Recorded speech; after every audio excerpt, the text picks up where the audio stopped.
നിങ്ങളുടെ ഫേവറേറ്റ് സീരിയലുകൾ ടിവിയിൽ വരുന്നതിന് മുൻപേ സൺ നെക്സ്റ്റ് ആപ്പിൽ കാണാം. ഇനി എല്ലാവർക്കും മുൻപേ കാണൂ. ഇപ്പോൾ തന്നെ സൺ നെക്സ്റ്റ് ആപ്പ് ഡൗൺലോഡ് ചെയ്ത് സബ്സ്ക്രൈബ് ചെയ്യൂ. ഗിരിയേട്ടന് ചേച്ചിയോടോ അമ്മൂനോടോ ഒരു സ്നേഹവും ഇല്ല. ഗിരിയേട്ടൻ ഈ കാണിക്കുന്ന എല്ലാം നാട്ടുകാരുടെ മുന്നിൽ നല്ലവനാണെന്ന് കാണിക്കാനുള്ള പ്രഹസനമാ. സ്നേഹിക്കുന്നവരെ ചതിക്കുന്ന ഗിരിയേട്ടനേക്കാൾ എത്രയോ ഭേദവാ തിരിച്ചൊന്നും പ്രതീക്ഷിക്കാതെ സ്നേഹിക്കുന്ന ജി.കെ.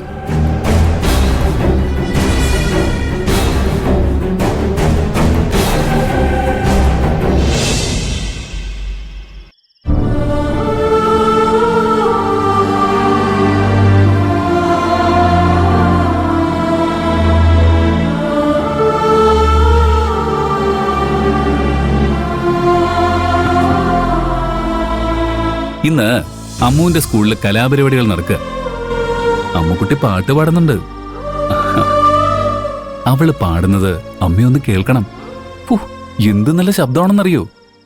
അവക്ക് മഞ്ജുവിന്റെ കഴിവ് കിട്ടിയിട്ടുണ്ട്. പക്ഷേ മഞ്ജുവിനെ പോലെ തന്നെ അവൾക്ക് സ്റ്റേജിൽ കയറാൻ ഭയങ്കര പേടിയായിരുന്നു. ഞാൻ അവളെ കുറച്ചൊന്ന് പ്രോത്സാഹിപ്പിച്ചപ്പോഴേക്കും ആളങ്ങ് റെഡിയായി. ഞാനാണ് അവൾക്ക് സ്റ്റേജിൽ കയറാനുള്ള ധൈര്യം എന്ന് അവള് പറഞ്ഞത്. എന്നെ കൊണ്ട് അവൾക്ക് അങ്ങനെയുള്ള ചില ഉപകാരങ്ങളൊക്കെ കിട്ടിയല്ലോ.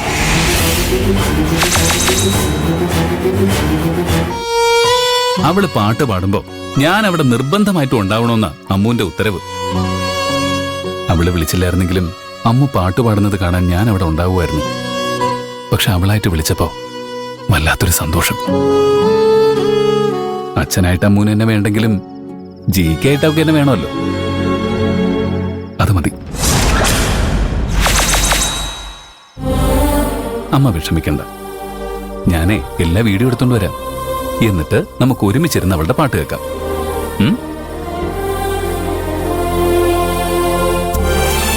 അതെ, ഞാൻ വരാൻ ചിലപ്പോ വൈകിന്ന് വരും. ഉണർന്നിരിക്കണ്ട കേട്ടോ. നമുക്ക് അമ്മ പാടുന്ന വീഡിയോ നാളെ കാണാം കേട്ടോ. എങ്ങോട്ടാ ഗിരിയേട്ടാ ഇത്ര ധൃതി പിടിച്ച്? സൈറ്റിലേക്ക്. ഈ സമയത്തോ? അത് പെട്ടെന്ന് കുറച്ച് വർക്ക് വന്നു. ഇത്രയും നല്ല ഡ്രസ് ഇട്ടോണ്ടാണോ സൈറ്റിലെ പണിക്ക് പോകുന്നത്? നല്ല ഡ്രസ് ഇടുന്നതിൽ എന്താ കുഴപ്പം? അവിടെ ചെന്നിട്ട് മാറിയ പോരെ. ആ, അമ്മയെ ഉണർന്നിരിക്കാൻ സമ്മതിക്കണ്ട. മരുന്ന് കഴിച്ചിട്ട് വേഗം ഉറങ്ങിക്കോട്ടെ. ശരി, ഞാൻ ഇറങ്ങട്ടെ അമ്മേ.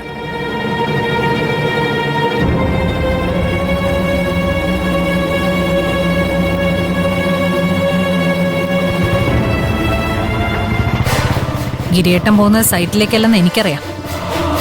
അമ്മുന്റെ സ്കൂളിലേക്കല്ലേ? അത് മാത്രമല്ല, ഗിരിയേട്ടനാണ് അമ്മുന്റെ ജി.കെ. എന്നും എനിക്കറിയാം. അമ്മയുടെ മോൻ എന്നെ പറ്റിക്കാന്ന് കരുതി നടക്കുക. പക്ഷെ ഞാൻ ആരാണെന്ന് ഗിരിയേട്ടൻ ശരിക്കും മനസ്സിലാക്കിയിട്ടില്ല. എന്നെ പറ്റിക്കാൻ നോക്കിയതിന് ഞാൻ ഗിരിയേട്ടന് ചെറിയൊരു ഡോസ് കൊടുക്കുന്നുണ്ട്.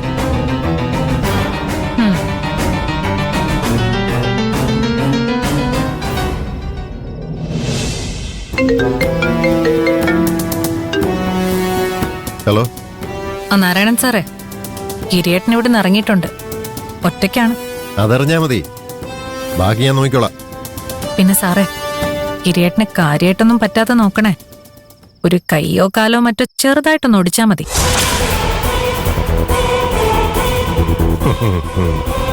അങ്ങനെയാവുമ്പോ 1-2 മാസം എനിക്ക് വീട്ടിലിരുത്തി നന്നായി ശുശ്രൂഷിക്കാമല്ലോ. എന്റെ കൂടെ ഉള്ളതേ ചോര കണ്ട അറപ്പ് മാറിയ പയ്യന്മാരാ. അമ്മമാര് കൈവച്ചാ പിന്നെ ജീവൻ ബാക്കി കിട്ടിയ ഭാഗ്യം. പിന്നെ ഗിരിയേട്ടൻ ഇവരെ കൊല്ലാതെ വിട്ടാ മതിയായിരുന്നു. ആ സാറേ, എനിക്ക് ഗിരിയേട്ടൻ സ്കൂളിലെത്തരുത്, അത്രേ ഉള്ളൂ. അതുറപ്പാ. അവനെ ഞാൻ പൂട്ടിയിരിക്കും. അത് മതി. Narayanan sir DYSP. ഗിരിയേട്ടനെ ഒന്ന് പെരുമാറാൻ ഒരു അവസരം നോക്കി നടക്കുകയായിരുന്നു. പേടിക്കണ്ട, ഗിരിയേട്ടനല്ലേ ആള്. അവന്മാരൊക്കെ അടിച്ചിട്ടിട്ട് വരും.